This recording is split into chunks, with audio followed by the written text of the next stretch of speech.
Hey guys, welcome to Vidya tube. आज हम history शुरू करेंगे अपनी क्लास में। ठीक है, तो आज जो क्लास है वो हिस्ट्री का केवल इंट्रोडक्शन दिया जाएगा कि हिस्ट्री है क्या और हमें पढ़ना क्या है। ठीक है, उसके कुछ एक माइंड मैप तैयार करूँगा आज मैं क्लास में कि हिस्ट्री में हमें कौन कौन से मेन टॉपिक हैं ठीक है जो पढ़ने हैं, किसकी क्या टाइम लाइन है, तो इसे हम पढ़ेंगे। तो बात शुरू करते हैं हिस्ट्री से। ठीक है, जैसा वर्ड है हमारा हिस्ट्री, हिंदी में से कहते हैं हम इतिहास।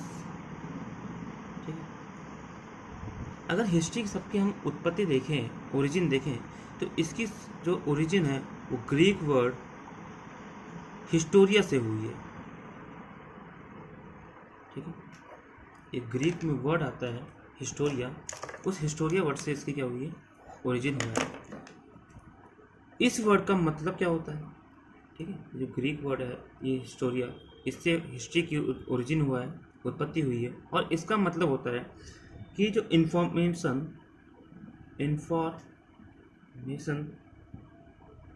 Acquired by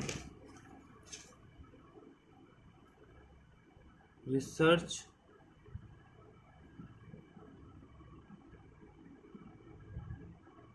and investigation. Historia का मतलब, जो ग्रीक वर्ड में हिस्टोरिया वर्ड है उसका मतलब होता है information acquired by research and investigation. तो रिसर्च से और इन्वेस्टिगेट करके जो भी इंफॉर्मेशन मिलती है उन्हें हम क्या कहते हैं, हिस्टोरिया में, ग्रीक वर्ड में हिस्टोरिया कहते हैं। और इस हिस्ट्री में हम क्या करते हैं, स्टडी ऑफ पास्ट।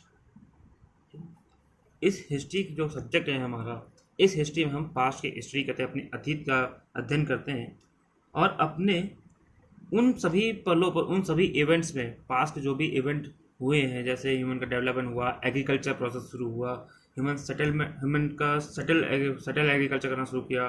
ठीक है, कई सारे वॉर हुए, एम्पायर बने, एम्पायर बिगड़े। तो जो मेन जो इवेंट हुए हमारे पास्ट में, इसने किस तरह से इफ़ेक्ट किया है ह्यूमन के डेवलपमेंट को। ठीक है, तो हम इसमें क्या करेंगे, लाइट डालेंगे किस पर, उन सभी पास्ट के इवेंट्स पे जिन्होंने क्या किया है, कहीं ना कहीं इफेक्ट डाला है किस पर, ह्यूमन के डेवलपमेंट।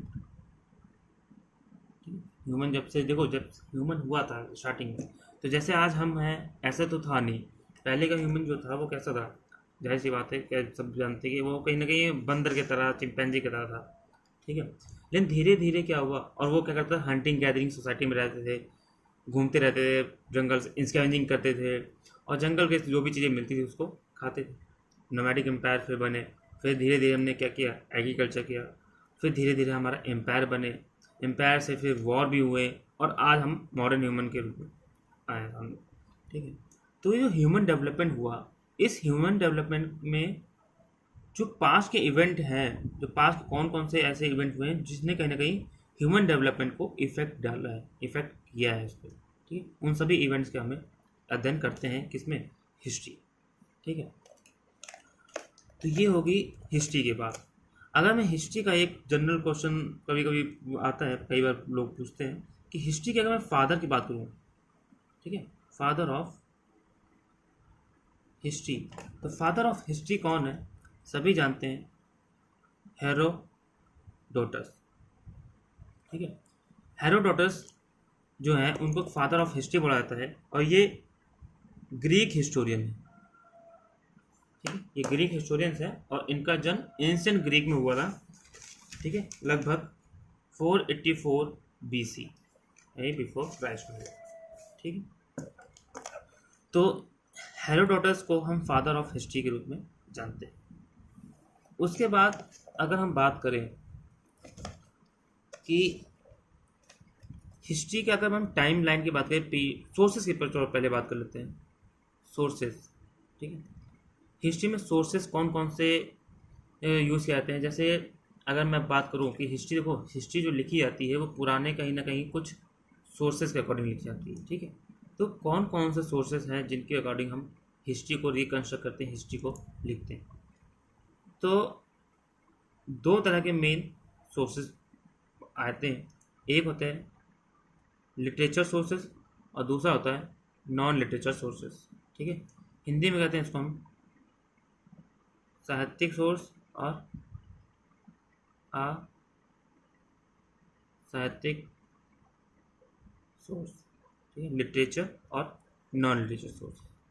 ठीक है, तो साहित्यिक सोर्स और असाहित्यिक सोर्स क्या है, तो लिटरेचर, नॉन लिटरेचर क्या है। देखो लिटरेचर को अगर हम और फर्दर डिवाइड करें तो इसमें आते हैं कुछ रिलीजियस सोर्स आते हैं। ठीक है, रिलीजियस सोर्स यानी कि धार्मिक साहित्य। ठीक है, और एक होते हैं सेकुलर सोर्सेज यानी धर्मनिरपेक्ष सोर्सेस आते हैं। और इसके असाहित्य के अंदर बहुत सारी चीज़ें, बहुत सारे सोर्सेस आते हैं, वो हम अभी बात करेंगे। ठीक है, तो पहले हम बात करते हैं अपने धार्मिक सोर्स की, धार्मिक साहित्य की, कि वो कौन कौन से धर्म ग्रंथ हैं। ठीक है, धार्मिक साहित्य हैं, लिटरेचर हैं, जिन्होंने क्या किया है, कहीं ना कहीं हेल्पफुल है हमारी हिस्ट्री को रिकन्स्ट्रक्ट करने के लिए, हिस्ट्री को लिखने के लिए। तो जैसे हम सबसे पहले अगर बात करें इंडियन कॉन्टेक्स्ट में, ठीक है, तो सबसे पहले हमारे 4 वेद यानी कि 4 वेदास। वेदास हमें पता है कि वैदिक पीरियड में वेद लिखे गए थे 4। कौन कौन से, ऋग्वेद, यजुर्वेद, अथर्ववेद और सामवेद, ये 4 वेद लिखे गए थे। और कहीं ना कहीं ये चारों Veda as a source of history हमारे लिए वह काफ़ी ज़्यादा हेल्पफुल है। ठीक है, इसमें हमें सोसाइटी का पता चलता है, इसमें हमें वहाँ के धार्मिक चीज़ों का पता चलता है, किसकी पूजा करते थे, किसकी नहीं करते थे। ठीक है, इसी तरह अगर हम और बात करें तो जैसे हमारे उपनिषद होते हैं। ठीक है, उपनिषद, ये उपनिषद भी as a source of history हमारे लिए काफ़ी ज़्यादा हेल्पफुल होते हैं। ठीक है, इसमें हमें आत्मा और परमात्मा यानी सोल और जो गॉड है उनके बीच, उनके बारे में दार्शनिक चर्चा की जाती है उपनिषदों में। ठीक है, और अगर हम बात करें उपनिषदों की,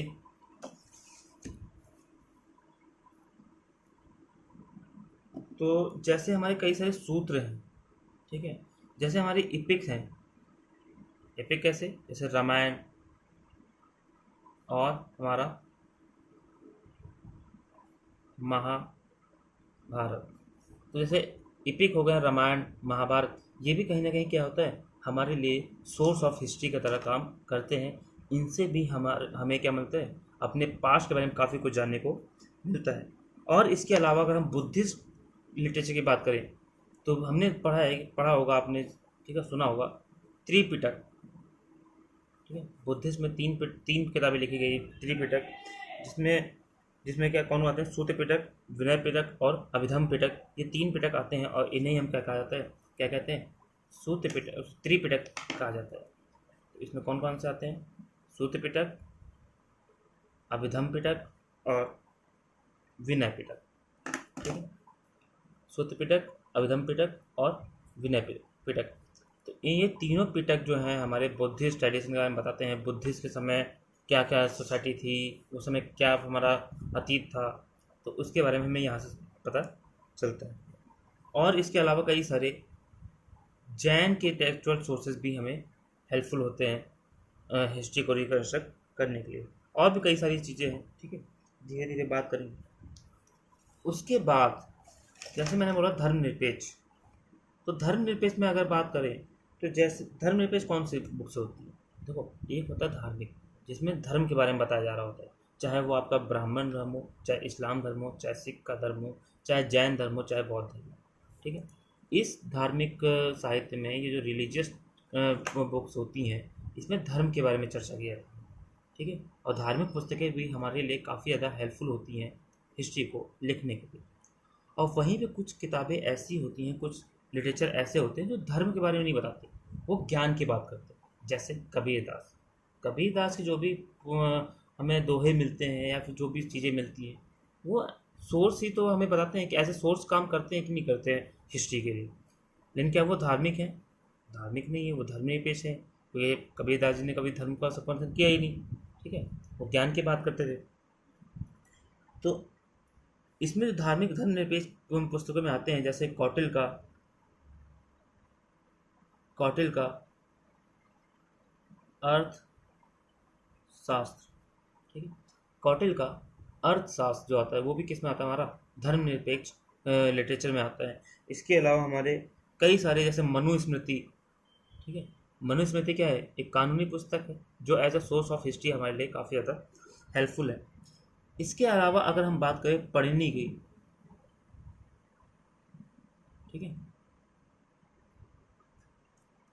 पढ़नी पढ़नी क्या क्या लिखा था, अष्टाध्यायी, अष्टाध्यायी लिखा था। ये अष्टाध्यायी जो है कहीं ना कहीं हमारे लिए क्या होता है, एक सोर्स ऑफ हिस्ट्री की तरह काम करता है। और उसी तरह हमारे और भी बहुत सारे हैं, कल्हड़ की राजतरंगिणी हो गई, ठीक है, संगम साहित्य हो गए, संगम लिटरेचर, ठीक है, संगम लिटरेचर से तो वो तमिल के बारे में बहुत कुछ पता चलता है। संगम लिटरेचर, संगम जो डायनेस्टीज होती थी उनके बारे में संगम लिटरेचर पता चलता है, ठीक है, कल्हड़ की राजतरंगिणी से पता चलता है। तो ये जो किताबें हैं, ये किताबें भी कहीं ना कहीं हमारे लिए as a source of history काम करती है, ठीक है, आई बात समझ। तो अब आगे हम बढ़ते हैं किस पर, नॉन लिटरेचर पर। तो नॉन लिटरेचर क्या होते हैं, ठीक है, चलो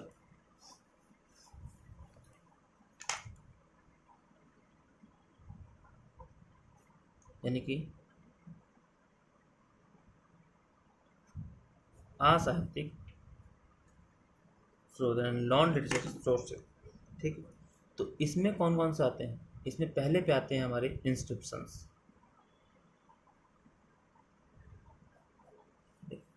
इंस्क्रिप्शंस होते हैं, ठीक है। इंस्क्रिप्शंस क्या होते थे, जाहिर सी बात है सबको पता है कि पहले के जो राजा होते थे जब वो कोई युद्ध लड़ते थे या कोई बड़ा काम करते थे तो अपनी जनता में क्या करवाते थे, उस चीज़ को फैलाने के लिए, उसका प्रचार प्रसार करने के लिए पत्थरों पर, ठीक है, और तांबे के प्लेट पर इंस्क्रिप्शन लिखवाते थे, अभिलेख लिखवाते थे कि हाँ इस राजा ने ये चीज़ किया। जैसे हमें अशोक के नाम मिलता है कि अशोक ने तो बहुत सारे इंस्क्रिप्शन लिखवाए थे, ठीक है, उनके इंस्क्रिप्शन काफ़ी ज़्यादा फेमस है। तो वो जो इंस्क्रिप्शंस होते हैं, वो इंस्क्रिप्शंस भी हमारे लिए कहीं ना कहीं as a source of history काम करते हैं, काफ़ी ज़्यादा हेल्पफुल होते हैं, ओके। और अगर हम बात करें, ठीक है, इंस्क्रिप्शन में जैसे हमें एग्जांपल है अशोक के इंस्क्रिप्शन, सातवाहना के इंस्क्रिप्शन, ठीक है, तो ये सब हमें सोर्स काम करते हैं। इसके अलावा सेकंड पे आता है हमारा कॉइन्स, सिक्के। जब हम खुदाई करते हैं तो हमें कई बार आर्कोलॉजिस्ट लोगों को सिक्के मिलते हैं। उन सिक्कों का भी यूज़ करके हम क्या करते हैं, अपनी हिस्ट्री को समझ सकते हैं कि हाँ किस टाइम पर कैसे सोसाइटी रही होगी, किस टाइम पे कौन से सिक्के चल रहे होंगे। एग्जाम्पल अगर लें, जैसे मान लीजिए कि एक समय आया जिसमें क्या था, तांबे के सिक्के चलते थे या सिल्वर के सिक्के चलते थे। वहीं अगर और दूसरा समय देखें, ठीक है, गुप्ता पीरियड में तो उसमें कहीं ना कहीं सोने के सिक्के आ गए। जैसे इंडो ग्रीक राजा हैं, उन्होंने पहली बार सिक्कों पर अपनी फ़ोटो, राजा की फ़ोटो बनाई। तो इससे क्या पता चलता है, इससे हमारे सोसाइटी का डेवलपमेंट पता चल रहा है। पहले मॉडर्न टाइम पे चले जाए तो पंच मार्क कॉइन यूज होते थे, उसके बाद धीरे धीरे सिक्के क्या हो गए और फाइन होते गए, उसके बाद राजाओं और उनके नाम चित्रित किए जाने लगे। उसके बाद वो सोने जो होते थे, वो सिक्के होते थे, वो सोने के बनने लगे, ठीक है। तो इससे क्या पता चलता है, उनकी इकोनॉमी पता चलती है, उनकी सोसाइटी पता चलती है, और बाकी जो जो भी चार सारी चीज़ें हैं वो सब इससे सिक्कों से पता चलता है, ओके। और इसके अलावा जो भी आर्कोलॉजी की चीज़ें हैं, आर्कोलॉजिकल चीज़ें हैं, जैसे हमें कभी कभी मनके मिल जाते हैं, यानी बीड्स मिल जाते हैं, ठीक है, हमें कई बार घर मिलते हैं पुराने, जैसे हड़प्पा में हमें पूरी पूरी बस्ती मिली, कई बार हमें महल मिल जाते हैं, ठीक है, और भी बहुत सारी चीज़ें हमें मिलती हैं आर्कोलॉजिकल डिपार्टमेंट ऑफ इंडिया को जब खुदाई करते हैं। तो ये सारी चीज़ें भी कहीं ना कहीं क्या करती हैं, पुराने समय की, यानी हमें जो पास्ट है, जो हमारा बीता हुआ कल है, उसका इतिहास लिखने में काफ़ी ज़्यादा मदद करती है, ठीक है। और बहुत एक इम्पॉर्टेंट और भी सोर्सेस होता है जिसे हम कहते हैं ट्रैवलर के अकाउंट्स, यानी अकाउंट्स ऑफ फॉरेन ट्रैवलर, ठीक, यानी यात्रा वृत्तांत जिसे हम हिंदी में कहते हैं, यात्रा वृत्तांत।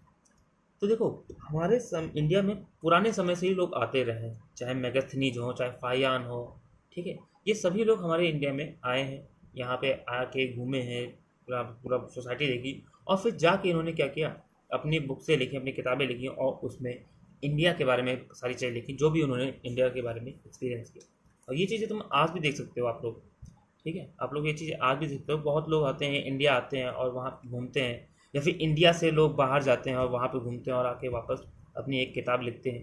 ठीक है, तो ये जो ट्रैवलर के अकाउंट्स होते हैं, अकाउंट्स ऑफ ट्रैवलर यानी यात्रा वृत्तांत होते हैं, वो भी बहुत ज़्यादा हेल्पफुल होते हैं हमें रिकन्स्ट्रक्ट करने के लिए हमारी हिस्ट्री को।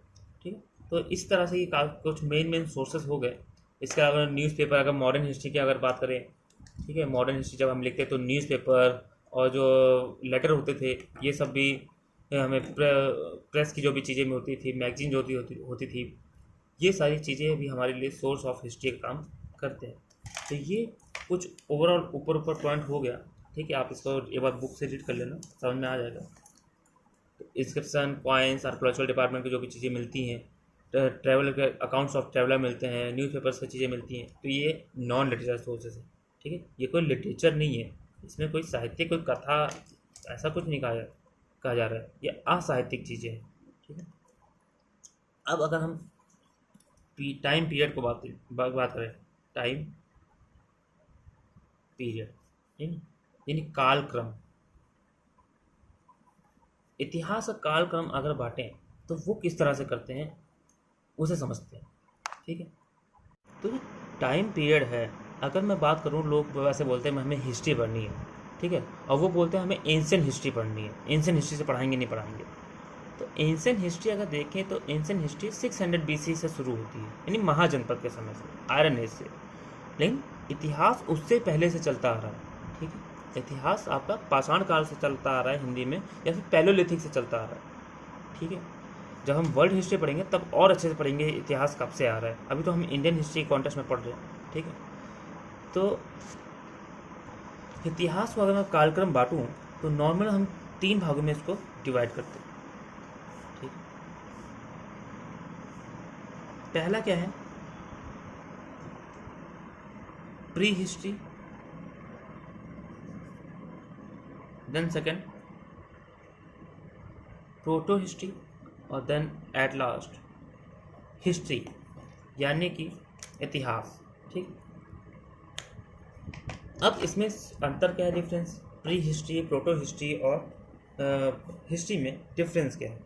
ठीक है, तो देखो, इनको हम डिवाइड करते हैं सोर्स के अकॉर्डिंग, टेक्सुअल सोर्स के अकॉर्डिंग, कि टेक्सुअल सोर्स मिले हैं या नहीं मिले हैं। ठीक है, राइटिंग के एविडेंस मिले हैं या नहीं मिले, अगर मिले हैं क्या हमने उसे पढ़ लिया है कि नहीं पढ़ा, है ना। जैसे अगर हम बात करें हड़प्पा सिविलाइजेशन की, हड़प्पा में जो भी चीज़ें हमें मिली, मोहर, सील्स मिली, बीट्स मिली, जो भी चीज़ें मिली, उसमें कुछ चीज़ें लिखी हैं। ठीक है, कई सारी चीज़ें लिखी हुई हैं उसमें। तो इतना तो पता है कि हड़प्पा में लिखना पढ़ना जानते थे वो लोग, लेकिन प्रॉब्लम क्या है, आज तक हम उसे पढ़ नहीं पाए। ठीक है, डेसिफर नहीं किया जा सका आज तक। तो इस अकॉर्डिंग पे हम इसको डिवाइड करते हैं। तो प्री हिस्ट्री में जो राइटिंग एविडेंस हैं वो नहीं मिले। ठीक है, यानी कि प्री हिस्ट्री में जो इंसान थे वो लिखना नहीं जानते थे, पढ़ना नहीं जानते थे, वहाँ पे राइटिंग नहीं थी। प्रोटो हिस्ट्री में लिखना वो लोग जानते थे और हिस्ट्री में भी लिखना वो लोग जानते थे, यानी राइटिंग दोनों में थी, प्रोटो हिस्ट्री में भी थी और हिस्ट्री में भी थी। अब रीड का अगर देख लें तो ये जो राइटिंग एविडेंस मिलते हैं, अब प्री हिस्ट्री में तो राइटिंग एविडेंस मिलता ही नहीं, तो इसको पढ़ा तो जा ही नहीं सकता, है ना, कोई चीज़ मिल ही नहीं रही तो उसको पढ़ेंगे कैसे। ठीक है, तो प्री हिस्ट्री में वो ना तो राइटिंग के एविडेंस मिलते हैं और ना हम उन्हें पढ़ पाए हैं। ठीक, प्रोटो हिस्ट्री में राइटिंग के एविडेंस मिलते हैं लेकिन हम उसे आज तक पढ़ नहीं पाए हैं। जैसे एग्जांपल हम लें तो हड़प्पा की स्क्रिप्ट, हड़प्पा सिविलाइजेशन की स्क्रिप्ट थी जो से हम आज तक पढ़ नहीं पाए, लेकिन इतना पता चलता कि हाँ, हड़प्पा के लोग पढ़ना लिखना जानते थे, वहाँ पे राइटिंग थी। बस प्रॉब्लम ये है कि हम आज तक उसे पढ़ नहीं पाए। ठीक है, और जिस दिन ये हड़प्पा की स्क्रिप्ट पढ़ लिया, हमने सीख गए पढ़ना, समझ में आ गया कि हाँ ये क्या लिखा है, उस दिन हड़प्पा के जो बहुत सारी राज्य जो बंद हैं, ठीक है, वो सब खुल जाएंगे, बहुत सारी चीज़ें नॉलेज हमें मिलेगी कि हाँ हड़प्पा के लोग कैसे रहते थे। ठीक है, हिस्ट्री में क्या है, इस लास्ट में तो इसमें राइटिंग के एविडेंस मिले हैं और इनको हमने पढ़ भी लिया है। ठीक है, जैसे महाजनपद समय में, मौर्य के समय में ब्राह्मी और खरोष्टी लिपि, अशोक के समय जो इंस्क्रिप्शन थे ब्राह्मणी और खरोष्टी लिपि, उसको हमने पढ़ लिया। ठीक है, और आज की जो भी सारी चीज़ें हैं उसको हम पढ़ना भी जानते हैं और राइटिंग के एविडेंस तो हैं। तो इस अकॉर्डिंग हम 3 भागों में हिस्ट्री को डिवाइड करते हैं। ठीक है, अब अगर इसके आगे हम इसको डिवाइड करें तो सबसे पहले बात आती है प्री हिस्ट्री। ठीक, ये समझ में आ गया ना? तो उम्मीद करता हूँ समझ में आ गया होगा राइटिंग के एविडेंस मिले हैं या नहीं मिले, और उसको हमने रीड किया या नहीं किया। ठीक है, तो प्री हिस्ट्री में ना तो राइटिंग के एविडेंस मिले हैं, तो जब एविडेंस नहीं मिल रहे तो हम उसे पढ़ कैसे, पढ़ ही नहीं सकते उसको। प्रोटो हिस्ट्री में राइटिंग के एविडेंस मिले हैं लेकिन हम उसे आज तक पढ़ नहीं पाए। हिस्ट्री में हमें एविडेंस भी मिलते हैं, हम उसे पढ़ भी लेते हैं। ठीक, अब पैलियोलिथिक को अगर हम और डिवाइड करें, ठीक है, पैलियोलिथिक को हम और अगर डिवाइड करें तो ये इसे हम क्या करते हैं, 3 भागों में डिवाइड करते हैं। ठीक है, पहला प्री हिस्ट्री को हम 3 भागों में डिवाइड करते हैं, एक पैलियोलिथिक, ठीक है, दूसरा मीजोलिथिक और तीसरा नियोलिथिक। हिंदी में अगर कहें, एक बार हिंदी में लिख देते हैं, इसे हम कहते हैं पाषाण काल, मीजोलिथिक कहते हैं मध्य पाषाण काल,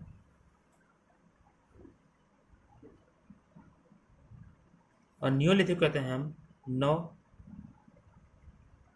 पाषाण काल। ओके, तो पैलियोलिथिक, मीजोलिथिक, नियोलिथिक, यानी कि जो प्री हिस्ट्री का जो टाइम पीरियड है, ये प्री हिस्ट्री को हम तीन पार्ट्स में डिवाइड करते हैं, पैलियोलिथिक, मीजोलिथिक और नियोलिथिक। और आप एक चीज़ माइंड में याद रखना कि हम जो इंसान हैं, हमने अपनी लाइफ का सबसे ज़्यादा पार्ट, लगभग 85 to 90% पार्ट जो है वो हमने पैलियोलिथिक में गुजारा है। ठीक है, हम आज जो सीखे, हम मेजोलिथिक, न्यूलिथिक में बहुत कम जिए हैं, आज बहुत कम, शायद मुश्किल 10% अपनी लाइफ का जिए। इंसान के बात मैं कर रहा हूँ, पर्टिकुलर किसी एक इंसान की बात नहीं कर रहा हूँ। ठीक है, ह्यूमन हिस्ट्री में जो ह्यूमन हम सब लोग हैं, हमने अपना ज़्यादातर समय कहाँ बिताया है, पैलियोलिथिक में बिताया है। ठीक है, लगभग 90% पार्ट। ठीक है, तो पैलियोलिथिक का अगर हम टाइम पीरियड देखें तो ये लगभग रहा है इंडिया के कॉन्टेक्स्ट में 5 लाख BC से लेकर के 10,000 BC तक। ठीक, BC मतलब बिफोर क्राइस्ट। ठीक है, तो जो पैलियोलिथिक है वो 5 लाख साल से लेकर के 10 लाख साल तक का जो समय है उसे हम क्या कहते हैं, पैलियोलिथिक मानते हैं। ठीक है, अब देखो यहाँ से 5 लाख से लेकर के 10,000 तक, यानी कि 4,90,000 साल हमने केवल पैलियोलिथिक में गुजारा है। और ये तो केवल एक राइटिंग बताया, कई लोग इसे 10 लाख ही बोलते हैं। ठीक है, मीजोलिथिक अगर बात करें तो मीजोलिथिक में क्या होता है, 10,000 साल से BC से लेकर के लगभग 6,000 BC तक। ठीक है, 10,000 साल BC से लेकर के 6,000 BC तक जो समय पे टाइम लाइन है, जो समय है, ये किस में आता है, मीजोलिथिक में आता है। ठीक है, नियोलिथिक की अगर बात करें तो 6,000 BC से लेकर के करीब कहाँ तक, 1,000 BC तक। ठीक है, यानी 6,000 BC से लेकर 1,000 BC तक का जो समय टाइम पीरियड है वो किस में आता है, नियोलिथिक में आता है, नवपाषाण काल में आता है। ठीक है, अब मैं इसको केवल आपको टाइम बता दिया है मैंने, ज़्यादा मैं डिटेल में घुस नहीं रहा, क्योंकि जब मैं वर्ल्ड हिस्ट्री पढ़ाऊंगा तो उसमें अच्छे से इसमें हम पढ़ेंगे, जब हम हंटिंग गैदरिंग सोसाइटी के बारे में पढ़ेंगे। ठीक है, तो पैलियोलिथिक इतना समझ लो है ना, बस इसमें मेन ये है कि पैलियोलिथिक ये जो कल्चर है, इसमें हम पत्थरों का यूज़ करते थे, हड्डियों का यूज़ करते थे। ठीक है, यहाँ पे जो सोसाइटी थी, ह्यूमन था, वो हंटिंग गैदरिंग करता था, और धीरे धीरे जैसे वो नवपाषाण न्यूलिथिक में आया तो उसने वो क्या हो गया, सेटल होना शुरू हो गया और एग्रीकल्चर करने लगा। ठीक है, आई बस में मध्य पाषाण काल से ही हमें कुछ एग्रीकल्चर के एविडेंस मिलने शुरू होते हैं, और न्यूलिथिक से तो नॉर्मल एग्रीकल्चर शुरू हो जाता है। ठीक है, तो अब आगे हम अगर बढ़े प्रोटो हिस्ट्री। ठीक है, तो प्रोटो हिस्ट्री मैंने जैसे बताया, राइटिंग एविडेंस मिलते हैं लेकिन हम उसे रीड नहीं कर पाए, पढ़ नहीं पाए, डेसिफाई नहीं कर पाए। ठीक है, तो प्रोटो हिस्ट्री का टाइमलाइन जो है वो क्या है, करीब 26,000 BC, यानी कि या फिर कहीं कहीं मिलता है इसको 3,000 BC भी बोलते हैं लोग। ठीक है, अलग अलग। देखो हिस्ट्री क्या है, हिस्ट्री में अगर MA करते हो तो समझ में आता है कि हिस्ट्री में बहुत सारे हिस्टोरियंस हैं। ठीक है, और हर हिस्टोरियंस अपना अलग अलग व्यू रखता है। तो टाइम लाइन भी अलग अलग मिलती है। कोई हिस्टोरियन 2600 BC कहते हैं, कई 3000 BC कहते हैं, ठीक है। और 3000 BC या फिर 2600 BC से लेकर के इंडियन कॉन्टेक्स्ट की बात कर रहा हूँ मैं, ये याद रखना। लगभग 500 BC तक का जो समय है, ठीक है, 500 या 600 BC तक का जो समय है वो कहाँ आता है? प्रोटो हिस्ट्री में आता है, ठीक है। प्रोटो हिस्ट्री में दो चीज़ें मेन आती हैं, दो कल्चर हम इंडियन कॉन्टेक्स्ट में अगर बात करें तो दो कल्चर क्या आते हैं? मेन आता है पहला इंडस वैली सिविलाइजेशन, जिसे हम हड़प्पा सिविलाइजेशन भी कहते हैं, ठीक है, हड़प्पा सभ्यता भी कहते हैं, इंडस वैली सिविलाइजेशन, सिंधु घाटी सभ्यता। और दूसरा आता है वैदिक कल्चर, ठीक है, वैदिक कल्चर। तो इंडस वैली सिविलाइजेशन और वैदिक कल्चर ये दोनों किस में आते हैं? प्रोटो हिस्ट्री में आते हैं, ठीक है। और इसी में तुम्हारा आपका जो चिल्कोलिथिक है, यानी ताम्रपाषाण काल का जो समय है, ताम्रपाषाण जिसमें हम तांबे का यूज़ करते थे, वो भी इसी में कहीं बीच में आता है, ठीक है, इंडस वैली और मेसोलिथिक के पास में। तो इंडस वैली सिविलाइजेशन का जो समय है, टाइम लाइन है, वो 2600 BC से लेकर के 1900 BC तक, या फिर कहीं कहीं 1600 BC भी बोल देते हैं, ठीक है। तो 1900 BC तक का जो समय माना जाता है वो किसका माना जाता है? इंडस वैली सिविलाइजेशन, ठीक है। इसके ऊपर हम डिटेल में आगे कल अगली क्लास में हम डिटेल से पढ़ेंगे एक चीज़, पैलियोलिथिक से और इंडस वैली सिविलाइजेशन पूरा एक एक डिटेल पढ़ेंगे। अभी केवल मैं ऊपर ऊपर मैप तैयार कर रहा हूँ, माइंड मैप, कि हमें करना क्या क्या है, क्या कौन कौन टाइम लाइन है, किसके बाद क्या आ रहा है, इंडस वैली के बाद क्या आता है, उसके वैदिक के बाद क्या आता है, ठीक है, महाजनपद के बाद कौन क्या चीज़ आती है, ठीक है। तो इंडस वैली सिविलाइजेशन। वैदिक कल्चर को भी अगर हम देखें तो वैदिक कल्चर का जो समय रहा है वो कहीं कहीं 1600 BC से लेकर के कहीं कहीं 600 BC बोलता है और कहीं कहीं 500 BC, तो लगभग 600 BC तक जो समय है वो वैदिक कल्चर में आता है, ठीक है। वैदिक कल्चर को हम दो भागों में डिवाइड करके पढ़ते हैं, ठीक है। पहला अर्ली वैदिक, ठीक है, और दूसरा लेटर वैदिक, ठीक है। अर्ली वैदिक भी कहते हैं, ऐसे में ऋग वैदिक पीरियड भी कह देते हैं, कभी कभी कहीं कहीं ऋग वैदिक पीरियड भी कहा जाता है, और लेटर वैदिक पीरियड। अर्ली वैदिक पीरियड कुछ समय है वो 1600 BC से लेकर के लगभग 1000 BC तक है, ठीक है। ये 500-600 साल जो है वैदिक पीरियड देखो 1000 साल तक रहा है। 1000 साल में जो 500 साल रहा है स्टार्टिंग का, वो लगभग कहीं ना कहीं अर्ली वैदिक पीरियड रहा है। और जो आखिरी के 500 साल लेट, वो क्या है? आखिरी के 500 साल लगभग, यानी कि 1000 BC से लेकर के 600 BC या फिर 500 BC तक का जो समय रहा है, ठीक है, 600 BC, ये क्या रहा है? हमारा लेटर वैदिक पीरियड रहा है, ठीक है। तो इसको भी हम आगे पढ़ेंगे डिटेल से, अच्छे से। अब बात करते हैं हम, अच्छा एक चीज़ और ध्यान रखो, अब आप बोलोगे, क्वेश्चन आया होगा कि सर लेटर वैदिक पीरियड में जो ये जो वेद मिले हैं वैदिक कल्चर में, ये जो वेद लिखे उसको तो हमने पढ़ लिया, तो वो प्रोटो हिस्ट्री में क्यों आया? ठीक है, तो देखो कई लोग इसे वैदिक हिस्ट्री को हम एंशिएंट में भी रख देते हैं, कई लोग इसे क्या रखते हैं उसमें आपका प्रोटो हिस्ट्री में रख देते हैं। तो अपना अपना हिस्टोरियंस का व्यू होता है, कई लोग इसे एंशिएंट में रख के पढ़ते हैं, तो कई लोग प्रोटो हिस्ट्री में लेके पढ़ते हैं, लेकिन ये आता है लगभग प्रोटो हिस्ट्री में टाइम लाइन के अकॉर्डिंग, ठीक है। उसके बाद अगर हम बात करें हिस्ट्री की, ठीक है, हिस्ट्री को हम, अब देखो जब नॉर्मल हम बोलते हैं ना हिस्ट्री पढ़नी, तो हम इसकी बात करते हैं, ठीक है, हमें एंशिएंट हिस्ट्री पढ़नी है। तो हिस्ट्री को भी हम 3 भागों में डिवाइड करते हैं। पहला एंशिएंट हिस्ट्री, मिडिवल हिस्ट्री, ठीक है, और दूसरा तीसरा मॉडर्न हिस्ट्री, ठीक है।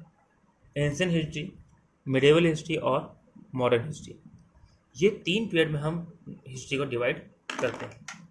एंशिएंट हिस्ट्री में हम क्या क्या पढ़ते हैं? सबसे पहले बात करते हैं एंशिएंट हिस्ट्री। तो वैदिक कल्चर हमने यहाँ पढ़ लिया, ठीक है। वैदिक के बाद क्या आता है? महाजनपद, क्योंकि वेद जब लेटर वैदिक पीरियड आया और एग्रीकल्चर सरप्लस में गया तो क्या हुआ?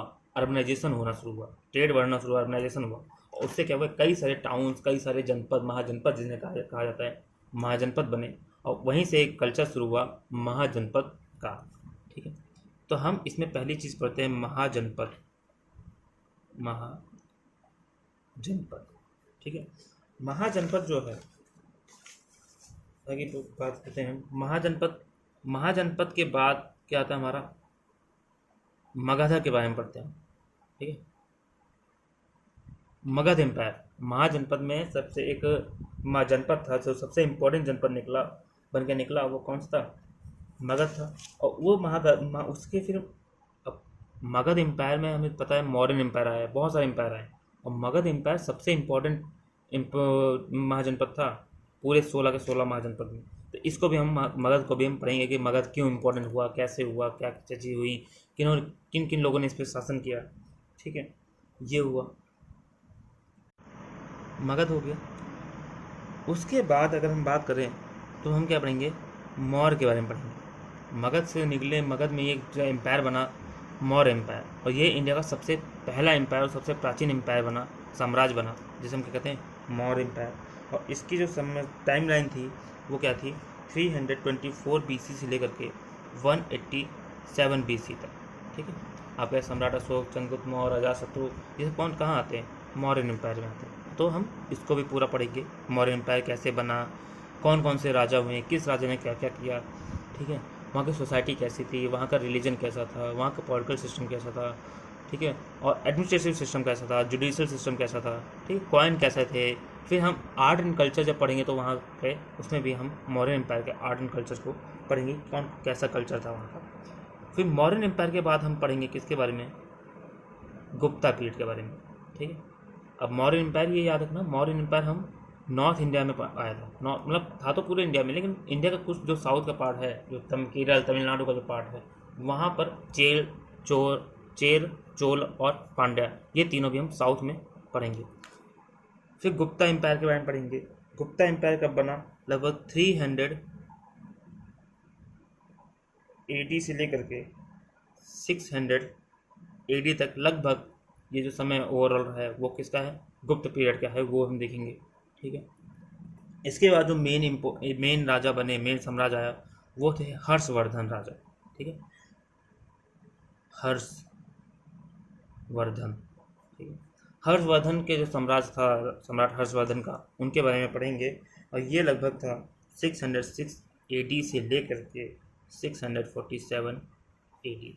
ठीक है, इसके बीच में बहुत सारे राजा हैं। देखो, मौर्यन के एम्पायर के बाद मैंने कुछ लिखा नहीं है, एक चीज़ ध्यान, टाइम लाइन पे ध्यान दो, 87 BC, उसके बाद शुरू मैंने क्या, 300 BC, 300 AD।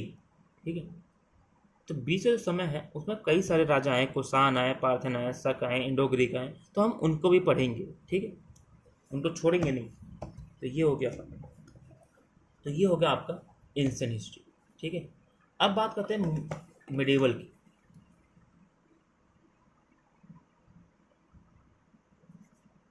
ठीक है, यानी मध्य काल, हिंदी में कहते हैं इसको मध्यकाल। ठीक है, मिडिवल पीरियड को हम नॉर्मल मेन 2 भाग में डिवाइड करके पढ़ेंगे। पहला early period, early medieval period, और दूसरा लेट मिडिवल पीरियड। ठीक है, आरंभिक मध्यकाल और लेट मध्यकाल यानी उत्तर मध्यकाल। आरंभिक जो मध्यकाल है ये लगभग 8th सेंचुरी के बाद से शुरू होता है।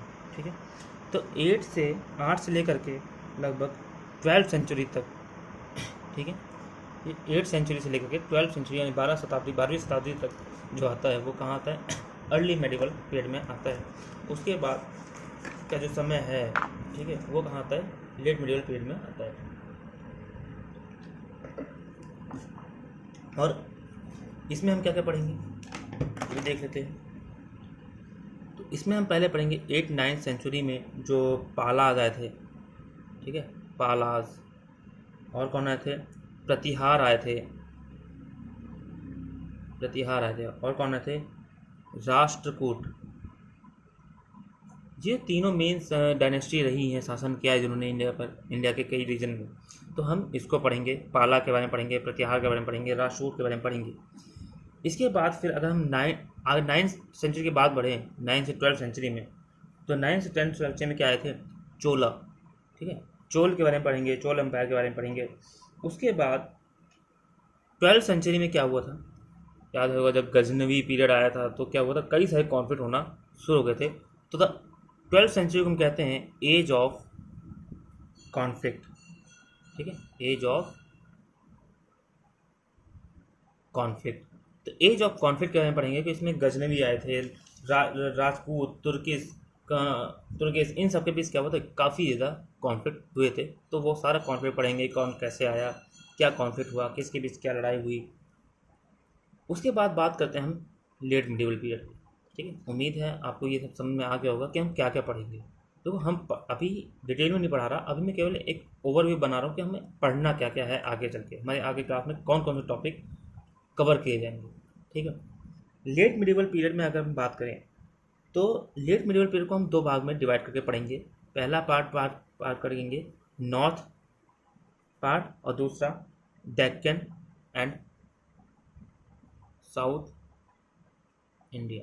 देखो हिस्ट्री जो है, हिस्ट्री अगर आप ऐसे नॉर्मल उठाया बुक और पढ़ना शुरू कर दे तो कंफ्यूज हो गए, हिस्ट्री आप नहीं पढ़ पाओगे।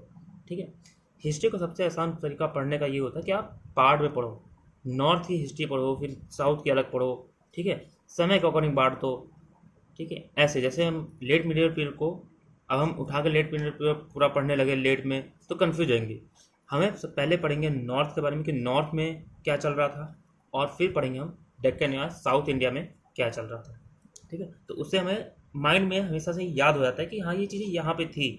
ठीक है, तो नॉर्थ में अगर हम देखें तो नॉर्थ में सबसे पहले हम पढ़ेंगे दिल्ली सल्तनत।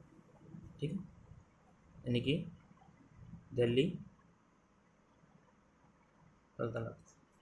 ठीक है, दिल्ली सल्तनत के बारे में पढ़ेंगे। उसके बाद हम किसके बारे में पढ़ेंगे, अफ़गान के बारे में पढ़ेंगे। ठीक है, अफ़गान के बारे में पढ़ेंगे, यानी सो डायनेस्टी के बारे में पढ़ेंगे। इसके बाद हम पढ़ेंगे मुग़ल के बारे में, मुग़ल एम्पायर के बारे में पढ़ेंगे नॉर्थ इंडिया में। ठीक है, और डेक्कन में अगर देखें तो डेक्कन में हम क्या पढ़ेंगे, राइज ऑफ मराठा। ठीक, मराठा के बारे में पढ़ेंगे, मराठा कैसे आए। तो हमें पता है मराठा क्या थे, मुग़ल के सबसे ज़्यादा प्रतिद्वंदी थे, मुग़ल को सबसे ज़्यादा परेशान क्यों किया, मराठा ने। ठीक है, तो मराठा कैसे आए, राइज ऑफ मराठा, वो पढ़ेंगे। ठीक है, तो जैसे कहा जाता है, स्टोरी आपने सुनी होगी, मराठा कहीं ना कहीं क्या थे, मुग़ल के लड़ते थे, नवाबों को लड़ते थे, लेकिन बाद में उन्होंने क्या किया, अपना राज बनाना शुरू कर दिया। तो राइज ऑफ मराठा पढ़ेंगे, मराठा का कैसे राइज हुआ। उसके बाद एक साम्राज्य आया था विजयनगर। ठीक है, नाम बहुत फेमस है विजयनगर का, बचपन से 11th-12th क्लास में अच्छे से पढ़ा होगा। ठीक है, 12th क्लास के एनसीईआरटी में है विजयनगर।